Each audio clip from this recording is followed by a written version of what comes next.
नमस्कार मित्रांनो, श्री स्वामी समर्थ. पुन्हा एकदा आपण आपल्या खाक्षी तिट्यावर म्हणजे जामसंडे खाक्षी तिट्यावर असलेल्या विजय टीन वर्क्स या फर्निचर फॅक्टरीमध्ये पुन्हा एकदा आपण घेऊन येलो स्वामी भक्तांसाठी स्पेशल असा मंदिर. तर तुम्ही बघू शकतास या मंदिराखाली ट्रे दिलं, नैवेद्य वगैरे तुम्ही हय ठेवू शकतास. त्याच्याखाली एक मोठं आडवं ड्रॉवर दिलेलो असा आणि त्याच्याखाली ही सलग 3 ड्रॉवर आहेत. म्हणजे त्याचा वापर तुम्ही तुमच्या पद्धतीने कसं पण करू शकतास.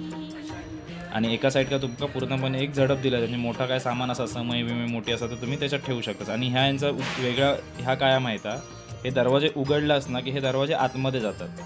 तर बघू शकतास हे दरवाजा आता मी आतमध्ये ढकलून तुमका दाखवीन. आणि ह्या पूर्ण जो मटेरियल हा तर सगळा पूर्णच्या पूर्ण बजाज पार्टिकलमध्ये आता हे दरवाजे बघा तुम्ही असे आतमध्ये करू शकतास. म्हणजे येता जाता कोणाला लागणार नाही आणि रात्री तुम्ही ते बंद करून व्यवस्थित ठेवू शकतास. तर मागे बघू शकता स्वामींची मूर्ती आणि वरती दत्तांचे असं ह्या दाखवलेला असा. आणि कसा या मंदिर वाटलं तुम्ही मला नक्की कमेंटमध्ये सांगा. आणि खाली दिलेला